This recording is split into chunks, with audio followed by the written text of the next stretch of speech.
Hey, I'm Bert, and welcome to Season 2 of Dabbing with Washington Artists. If you're new to the show, the idea is simple. 6 questions, 6 dabs.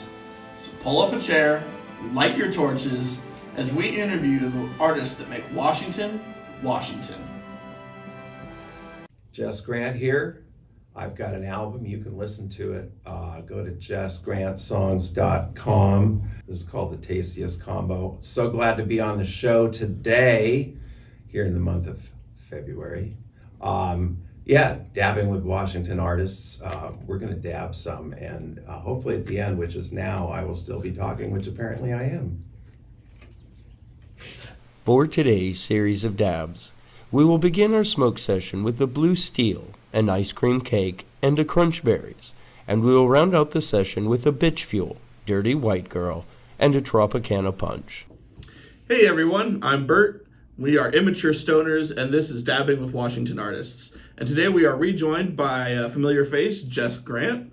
Howdy. Welcome back to the show. Thank you. Great to be here. It's nice to have you again. And I'm excited you brought your guitar along with you this time. I did.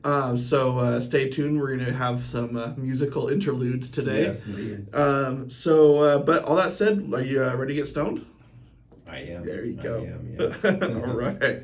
All right. For our number one today, we're going to start off with some Blue Steel. Ooh.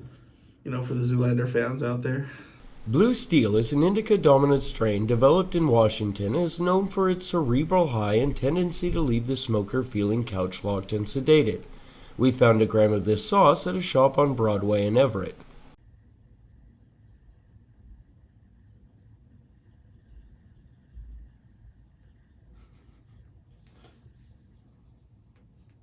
And then just pull the clear. There you go.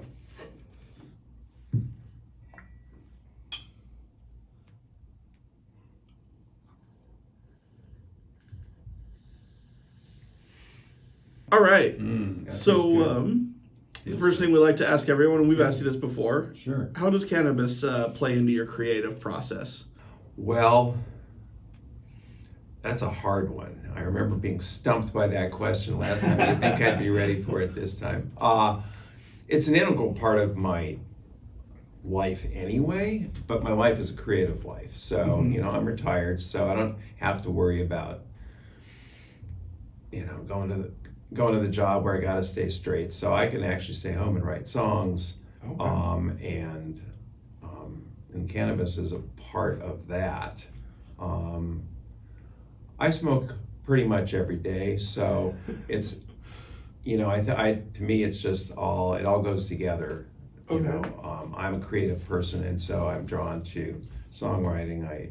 And I'm drawn to cannabis, and they seem to work very well together. Absolutely. Yeah. Do you have any current favorite strains that you've been really enjoying lately, or? Mostly I'm using cannabis that I've grown at home. Oh, cool. In 2 different ways. I have something called a plenty. Have you ever seen the plenty? I haven't. It's a fairly large device that allows you to vape flowers. Most of the flower vapors are too small, and it's a really small surface area. This has got a nice good bowl of cannabis for plenty. Yeah. So you get a nice and so I can do my flower that way. Cool. But I also have a Nug Smasher. Way to go, Nug Smash folks. They're a great company. Love my device, and I can make rosin from my flower. All right. So moving on to number 2 for today, we have some ice cream cake. Ice cream cake is an indica-dominant strain known for its rich terpene profile of vanilla and sugarcane and tendencies to leave the smoker calm and euphoric. We picked up a gram of these sugar diamonds at a shop in Bothell Everett Highway in Everett.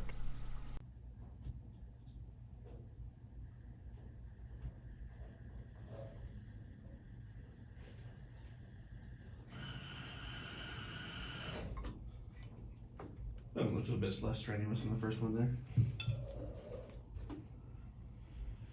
I had to trust. Because even though you're not seeing anything, I know this is the problem with this one. Is like I know it's filling. I know it's filling quickly. All right. So, how has living in Washington influenced your creative process, your sound? Well, there is one Seattle band that I was. Seattle's a great music city. I mean, that's part of it. It's just I've lived in LA, I've lived in San Francisco, I've lived in Santa Cruz, I've lived in Olympia.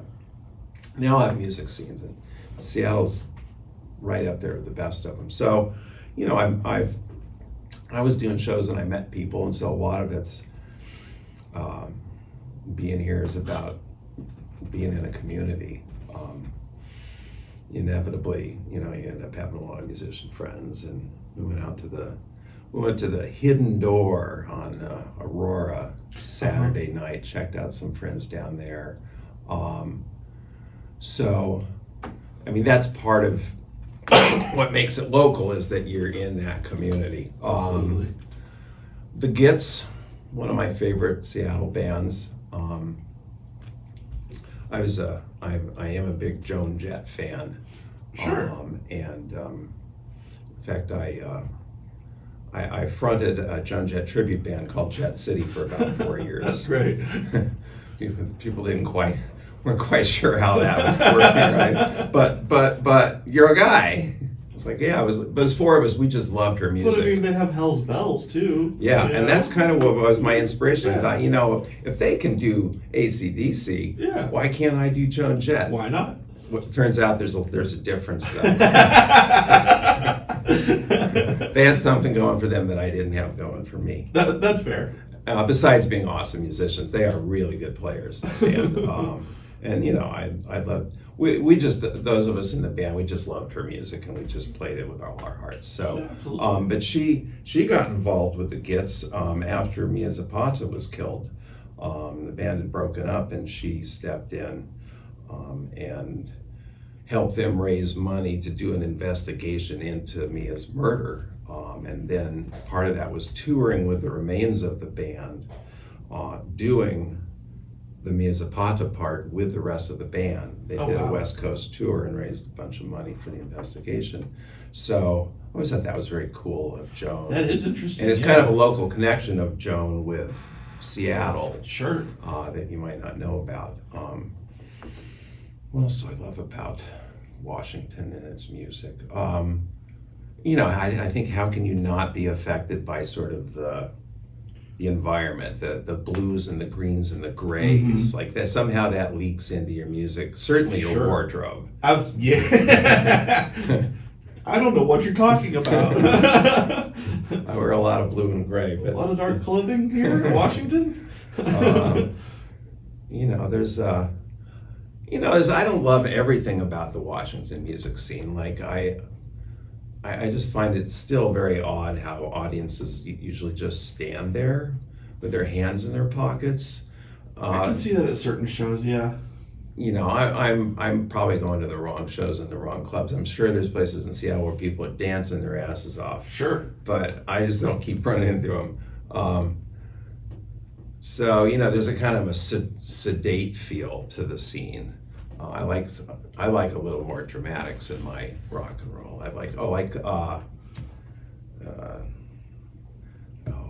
There's another local band that worked with Iggy Pop that was put on a really good show. I like players that put on a really good show. And There's a local group. I don't know if it'll be your sound, would be your general Yeah. jive, but they're called a Super Geek League, and their whole thing is just it's a show. Yeah, You know, like yeah. they've got all these characters that they act out up on while Yeah. the music's going, and yeah, you go for the experience, not necessarily Right. because the music's super amazing, Right. but you know, Right. it's fun. I mean, yeah, if it's a band and you know all their songs and you love the arrangements and, you know, and then it's really just about presenting the songs, which is fine. But if I'm walking into a new club, new band, I've never seen you before, either your songs are going to have to blow me away. Like, you're a great singer, amazing compositions, lyrics that I understand, that I relate to. I mean, that's happened. I've seen new artists in a club and went, oh my God, I went out and bought their records. Oh yeah. But you know, often it's sort of unimpressive. But if you've got something dramatic, you know, even if it's just like physical energy,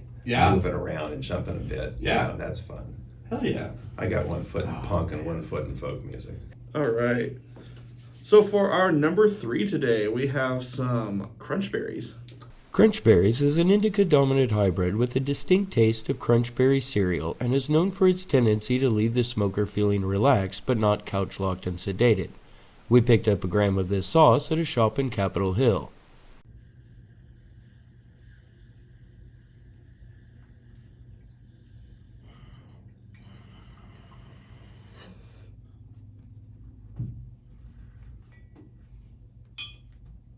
All right. So you mentioned to us that you have a new album coming this summer. I do. Can you tell us a little bit about it? Maybe even play a little bit of something that might be coming along? I do have one from the new record, but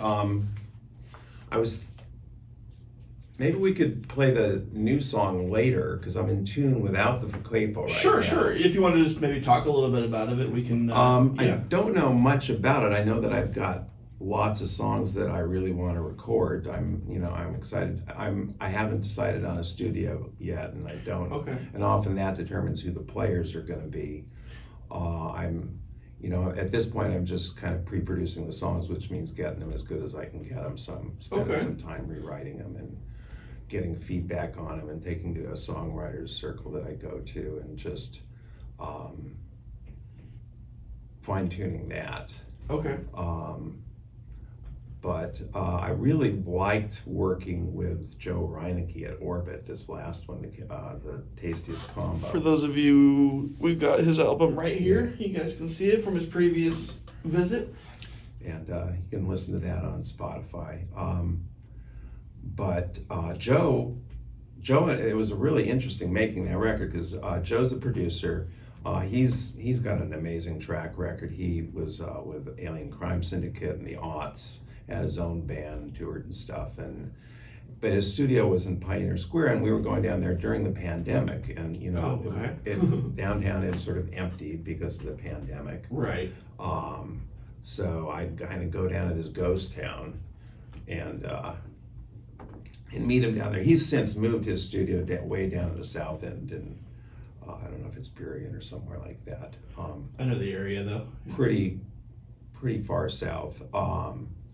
And I'm looking forward to seeing his new digs there. It looks like a really beautiful space that he's built. But I don't know that I'd love to work with him again, but I'm not sure I want to be driving to the south end. There's some studios up here I might want to work with in the north end. London Bridge I've visited. They look really cool. And what do you look for in a studio when you're trying to pick one out to work with? Well, a nice live room, a fairly good sized room that's hopefully got a really nice piano in it. Okay. I write at least a third or half of my material on piano, so that's an important thing to me. An engineer that I can relate to, a producer. Usually it's an engineer producer. And hopefully they have some musical contacts in terms of players. I don't need a big band, but like Joe was able to just tap people he knew. Okay. And bring them in. And even though we were observing COVID protocols, so there was never more than 3 people in the studio when we made that record. It'd be me in one waiting room and Joe in the booth and the player in the room, and kind of, we all had masks, and there was never hardly 2 people in the room. Joe and I would do mixed down together with masks on, but that was like the most contact, and it sounds amazingly live. Considering it wasn't just a bunch of players in you the room. wouldn't have guessed it. Yeah, so I'm really happy about that. But so yeah, that's the other thing is hopefully some great players. I mean, I know players. I have friends. So that's always an option too. It's just I haven't really been developing those relationships. But with COVID, I wasn't playing out, so I haven't done a live show. And before that, I was doing screenwriting and kind of lost touch a little with musicians. So I don't know as many players as I used to. So I'm a little dependent on the producer that way. All right. So moving on to our number 4 today, we have some bitch fuel. Bitch Fuel is a hybrid strain that gives the best of both an indica and sativa by delivering a physical body high with a charge of energy, and it's known for its tangy terpene profile. We found a gram of these sugar diamonds at a shop on Center Avenue in Tacoma.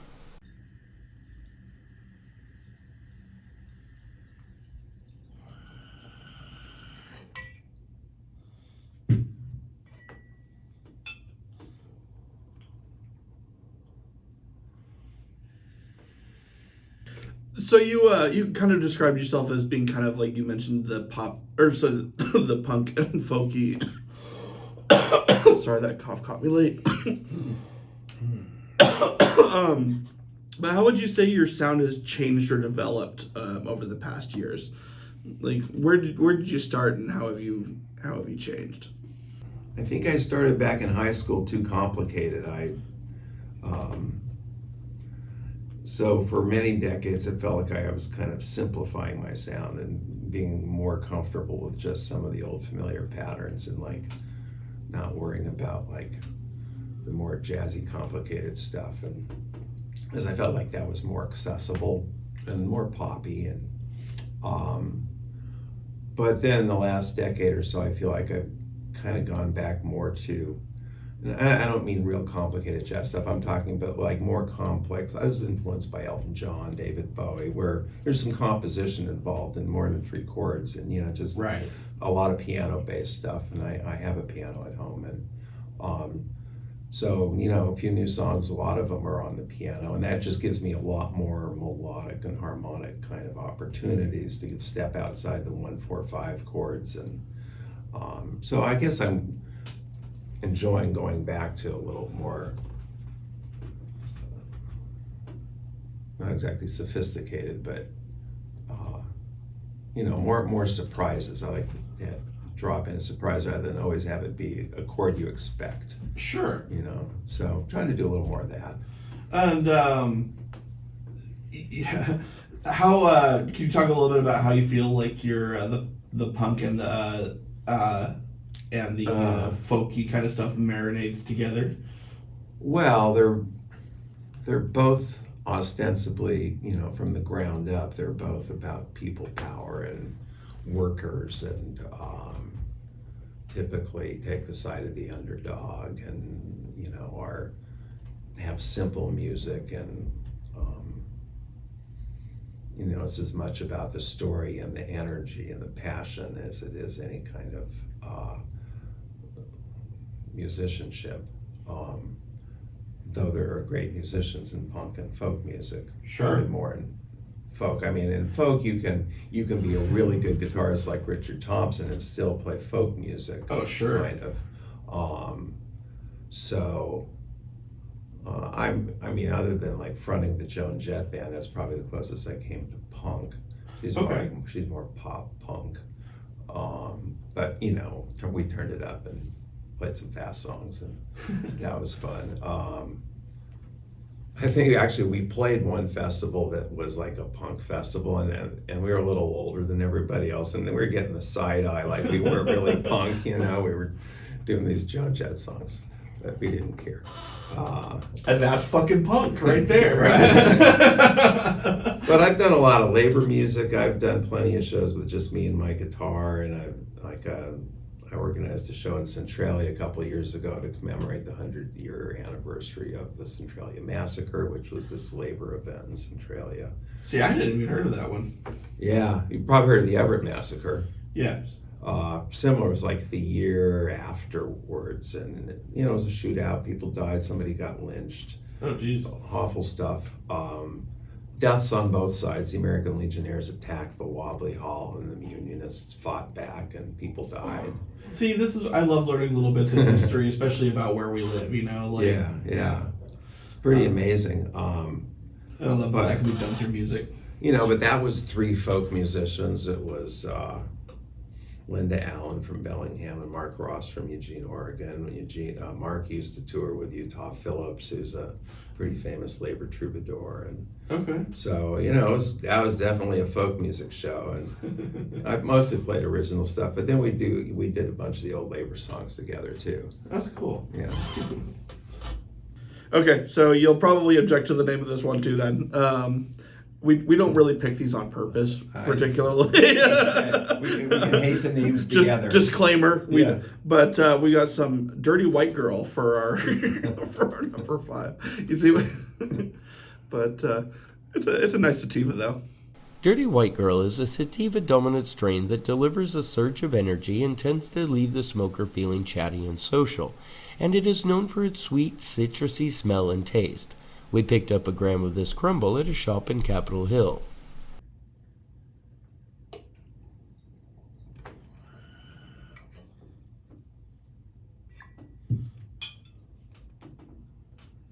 So, 2023 has been an interesting year so far with the effects of cancel culture and self-censorship in the music industry.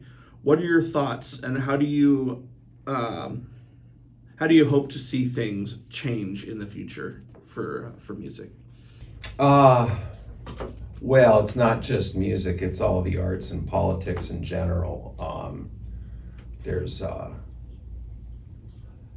people would say that cancel culture is a made-up thing, but I've seen it with friends where people have the wrong views on stuff and suddenly nobody wants to play with them anymore, for instance, in the music community. Sure.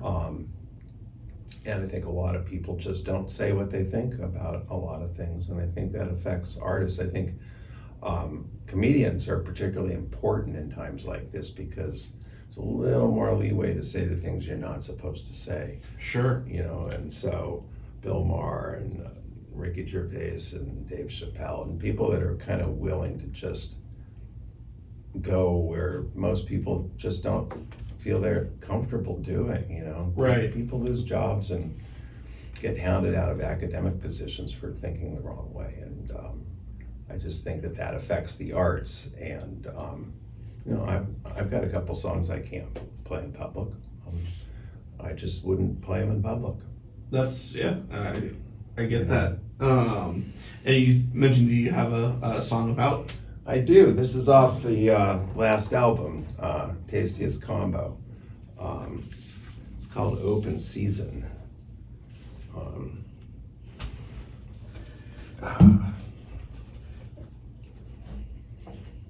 I think it comes under the whole free speech, First Amendment thing. Like, what is free speech? Mm-hmm.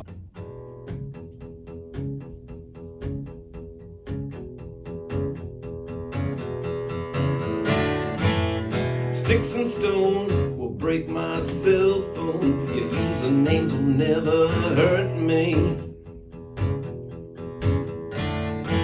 Sometimes a man's got to think for himself. Can't worry about his friends getting nasty.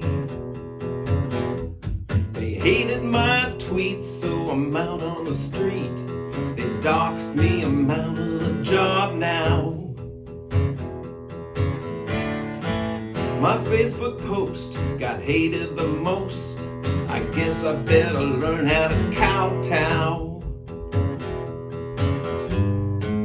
It's open season on your enemies list. Disagree with someone and they get all pissed. Making death threats, getting up in my face. This is not a good way to make your case. We are free to disagree. It's right there in the old First Amendment. Cancel me and the Liberty Tree gets chopped down and covered in pavement. Threaten my woman and you can be certain you won't be winning any points here. True believers caught up in a fever, that's the thing that I most fear. It's open season on your enemies list. Disagree with someone and then get all pissed. Making bomb threats, showing up at my place. This is not a good way to make your case.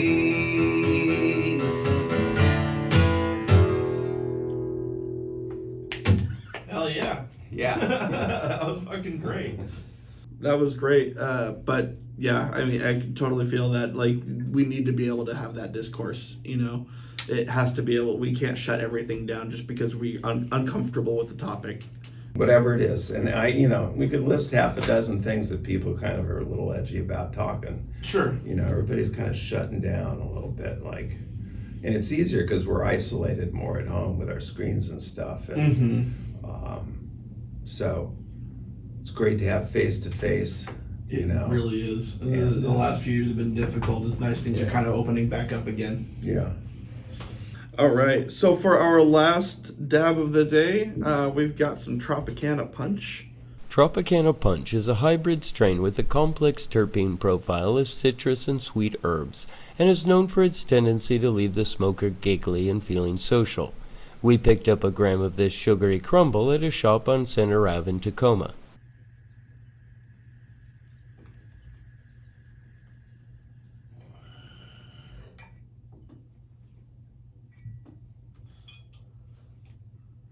So on your last album, and going into the COVID pandemic, you released the song Life in the Pandemic. As we are now coming out of the COVID area, are there any plans for a post-pandemic version? Of that song or a new album? New album. There is a new album in the works. I don't have much to say because I don't have a lot of deets other than I have lots of songs and lots of material I'm excited to get recorded. Oh yeah.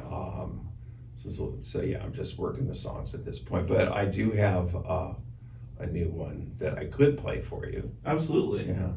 Yeah. We'd love to hear it. All right. Well, so actually refers back to the last album, and I had mentioned how I made the tastiest combo at Orbit Audio in Pioneer Square, and I was going downtown during the pandemic, and it was quite the ghost town. Mm-hmm. And if you read the Seattle Times, downtown is not recovered. There's an enormous vacancy rate there. Oh yeah. And it's not clear that workers are going to go back. And without workers, there's no sandwich shops, and the whole ecosystem collapses. Yeah. It's a little kind of it's about that.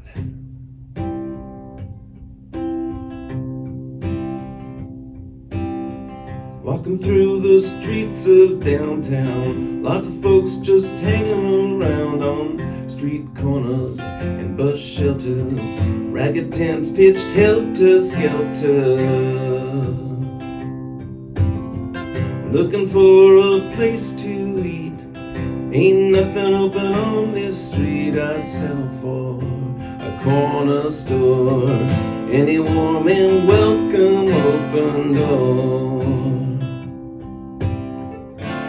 Wealth is meant for us to share. Everybody takes the stairs. The pandemic got us out of our cars. People don't miss driving that far. The towers stand, built by man, looking down on that urban wasteland. Looking up at the empty towers, thinking about the people with power. They're never hungry, they're never cold. The odds are decent, they might just grow old. Wealth is meant for us to share. Everybody takes the stairs. Never mind the original theft. Can't give it back cause there's not much left of the tidal flats, the muskrats. Ain't no one who's living who remembers all that. Office towers stand half empty, lots of room for the poor and hungry. Let 'em in, let it begin. You never know, you might just start something. Wealth is meant for us to share. Everybody takes the stairs. Yeah, well, shit, paints a pretty vivid picture in your mind. Good. Sorry, I'm kind of at a loss on that one. That one's pretty heavy. And there's going to be more of accompaniment on that one, the rest of a band as well. Sure, yeah. That'll be cool. Yeah. I'm looking forward to seeing what you got when you actually get it all recorded and everything. Yeah. I do love, I mean, I enjoy playing live, but I even love the studio more. As a songwriter, just to hear the songs come alive, you write them like they sound like this at home, and then suddenly it sounds like that. Does it kind of make them feel more real? Like they're Definitely. Yeah. Okay. Yeah. That's cool. Well, perfect, man. It was great to have you on here again. Very glad to be here. Thank you for having me. Absolutely. Thank you for being here. Do you actually have any live shows coming up? I do not. Okay. I do not. Well, we look forward to hearing when you got something going on, All right. especially because we can have crowds now. Right. Yeah, I know. Anyway, thank you for joining us today. all Thank right. you guys. Make sure you click like, subscribe, share with your friends, and visit immaturestoners.com to get cool apparel and other stuff like that. And, Do it. What he said. Yeah. And stay stoned, everyone.